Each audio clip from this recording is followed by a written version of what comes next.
తన మొక్కు చెల్లించుకొనివ్వు. అందుకు నేను ఒప్పుకోను. అహల్య నిప్పుల గుండంలో నడవడానికి నేను అంగీకరించను.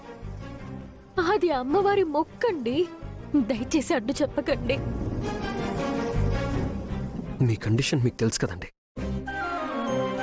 ఎందుకు ఇలాంటి రిస్క్ చేస్తున్నారు? మీ కడుపులో బిడ్డ ఏం కావాలి? నాకు నా బిడ్డకి ఏం కాదండి, అమ్మవారు కాపాడతారు.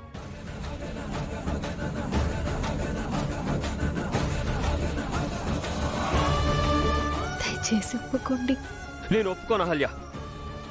నువ్వు నిప్పుల్లో నడవడానికి నేను అస్సలు అంగీకరించను.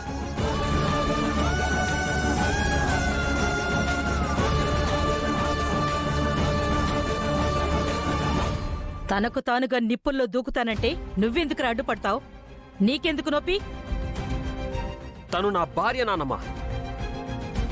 తను బాధపడితే నేను బాధపడతాను. బాధపడేంతగా ఇక్కడ ఏముంది గౌతమ్? ఇంతమంది నిప్పుల్లో నడుస్తున్నారు, తను నడిస్తే ఏమైంది? తను ఏమైనా స్పెషలా?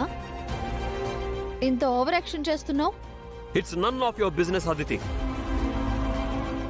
ఇది మా భార్యాభర్తల విషయం.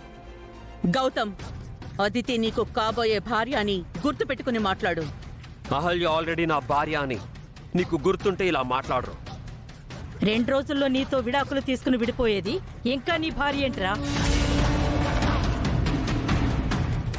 తను మన 2 కుటుంబాల్లో నిప్పులు పోస్తే నువ్వేమో తన కాళ్ల కింద పూలు పరచాలని చూస్తున్నావా? ఏం మాట్లాడుతున్నావు నాన్నమ్మా? శ్రావ్య పెళ్లి చేసింది నాతో 2 రోజుల్లో విడిపోతుందని మీరంటున్న ఈ అహల్యే.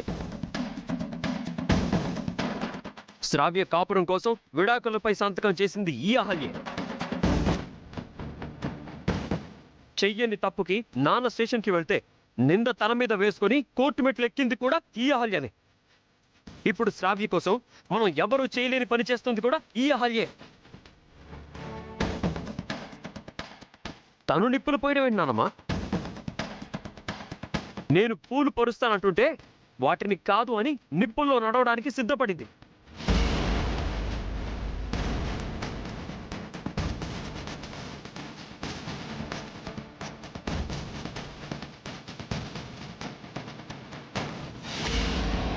అలాంటి అమ్మాయినా మీరు అంటున్నారు.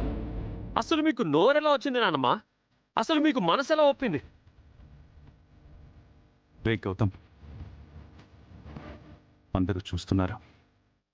ఇక్కడ మన కుటుంబ విషయాలు ఎందుకు?